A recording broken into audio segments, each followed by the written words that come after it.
دوسرا حصہ ایسا ہو گیا جب بہت زیادہ آ جاتے نا پیسے، یا بہت زیادہ کھانا پینا، اچھا گھر بار، ہاتھ کو نوکر چاکر، ہر چیز جب ہو جاتی تو اللہ محفوظ رکھے ایسے شر سے لوگوں کا مزاج اب تبدیل ہو جاتا ہے. مزاج میں تبدیلی آتی کہ بس اگر زندگی سکون کی ہے اور 5 وقت کی نماز کی توفیق ان کو ہو رہی تو مزاج یہ بن جا رہا مسلمانوں کا سب سے بڑے دیندار انوچ، باقی جتنے بھی ہیں بس گالا ڈالنا، جیسا مچھلی کو پکڑتے بیٹھتے ویسے لوگوں کے برائیوں کو نکالتے بیٹھنا. انہوں گالی دے دیے، ان کی بچی بھاگ گئی، ارے ان سود پہ کاروبار کر رہے ہیں، ارے ان کا یہ حال ہو گیا. دوسرا مزاج یہ بن گیا. جب اللہ عز و جل کشادگی دے دیا تو لوگوں کو چاہیے شکر گزار و خیر میں گزارے، مگر لوگ غیبت کا ڈنڈا لے کے زندگی اچھالتے چلے جانے لوگوں کی. ان لوگوں کے لیے نصیحت. ابو داؤد کی حدیث، علامہ شیخ البانی رحمہ اللہ نے اس حدیث کو صحیح کہا. ابو ہریرہ رضی اللہ عنہ راوی ہیں. توجہ دے زندگی کا مزاج. اگر ہم فتوے بازی پر لگ گئے، عام آدمی علماء پہ، عام آدمی اسلامی کاموں پہ، عام آدمی اپنے رشتہ داروں پہ، پڑوسیوں پہ، دوست احباب پہ، مساجد کے اماموں پہ، مساجد کے مؤذنوں پر، یہ جو زندگی کا مزاج بن گیا خالی گنتے جانا.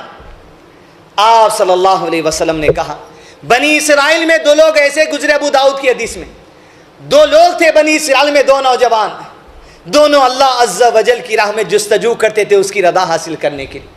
لیکن ایک کا مزاج یہ تھا، وہ گنہگار تھا مگر اللہ کی طرف لو لگایا ہوا تھا. دوسرے کا مزاج یہ تھا، وہ عبادتوں میں بڑا آگے تھا اور عبادتوں کے ذریعے، صدقہ خیرات کے ذریعے اپنے رب کی رضا حاصل کرنا چاہتا. جب کبھی وہ اپنے گنہگار دوست کو دیکھتا تو کہتا ارے گناہ چھوڑ دے، ارے گناہ چھوڑ دے. لیکن گنہگار دوست اس سے کہتا چپ کر بھائی، مجھے میرے رب کے حوالے چھوڑ دے، میرے رب کو میں راضی کر لوں گا. لیکن ایک دن یہ نیکوکار آدمی اپنے گنہگار دوست کو دیکھتا ہے، دیکھ کر کہتا ہے ارے یہ گناہ کیا، چھوڑ دے چھوڑ دے. اس نے کہا مجھے میرے رب کے ساتھ چھوڑ دے، چلا جا، مجھے کیا، تو میرے اوپر نگہبان بنا کر بیچ دیا گیا ہے جو ہر دم میری نیکیوں کے پیچھے پڑا ہے، جو ہر دم میرے کاموں کے پیچھے پڑا ہے، چلا جا یہاں سے. جب اس گنہگار نے چلا جا کہا، اس نیکوکار نے آج کے لوگوں کے نیکوکاروں کے ساتھ کہا اچھا اللہ کی قسم ہے تجھے اللہ کبھی معاف نہیں کرے گا، اور اللہ کی قسم ہے تجھے اللہ کبھی جنت میں داخل نہیں کرے گا. حتیٰ کہ اللہ کے نبی صلی اللہ علیہ وسلم نے کہا ایک دن ایسا آیا کہ دونوں کے دونوں مر گئے اور دونوں کے دونوں کو ایک ساتھ اللہ عز و جل کے دربار میں پیش کیا گیا. اب اللہ عز و جل مخاطب ہوا اس نیک آدمی سے جو اپنے گنہگار آدمی کے عیب نکالتا تھا، پکارا کرتا تھا، فتوے دیتا تھا، بار بار بولتا تھا، تیردہ چینی کرتا تھا. اللہ نے اس سے کہا کیا میرے ہاتھوں میں جو قدرت ہے، کیا تجھے وہ قدرت مل گئی؟ کیا تجھے اس بات کا علم ہو گیا جو میرے پاس علم میں موجود ہے؟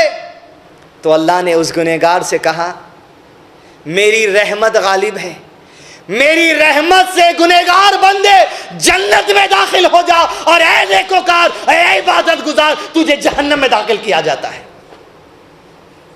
ابو ہریرہ نے اب کہا، صحابہ کی بھی سنتی قسم کھاتے تھے ہی، کہا والذی نفسی بیدی، ابو ہریرہ نے کہا اس ذات کی قسم ہے جس کے ہاتھ میں میری جان ہے، وہ نیکوکار آدمی نے اپنی زندگی میں صرف ایک جملہ ایسا کہہ دیا، اس ایک جملے کی وجہ سے اس کی دنیا اور آخرت تباہ ہو گئی. کیا بولا تھا؟ اللہ کی قسم تو جہنم میں جانے والا ہے.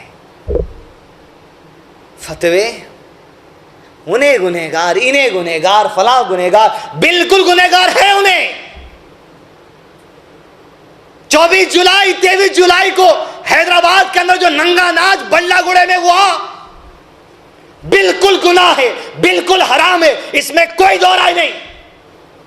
لیکن وہی گناہ کو آپ اگر دوسروں پہ شیئر کر رہے ہیں، دیکھو کیسا گناہ ہوا، دیکھو کیسا گناہ ہوا، دیکھو جہنمیوں کو کیسا کر رہے ہیں، آپ کون جہنمی بولنے والے اس کو؟ ایک جملہ دنیا و آخرت تباہ کر دے گا. آپ تو پہلے شیئر کر کے وہ لنگا ناچ لوگوں کو اور بھی حیام کر رہے ہیں. دوسرا یہ وہ جو مسلمان کا عیب آپ لوگوں میں ڈھنڈورا مار رہے ہیں، یہ خود بھی تو گناہ ہے.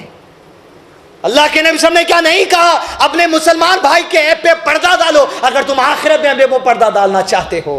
اگر تم ایسا نہیں کرو گے تو پھر اللہ تمہارے عیبوں کو نکالنے آ جائے گا, اور جب اللہ تمہارے عیبوں کو نکالنے پر آتا ہے تمہارے گھروں میں بھی تمہارے گناہوں کا پردہ فاش کر دیتا ہے. والذی نفسی بیدی, ایک جملہ جنتی جس کو دنیا سمجھ رہی تھی جہنم میں بھیجا دیا.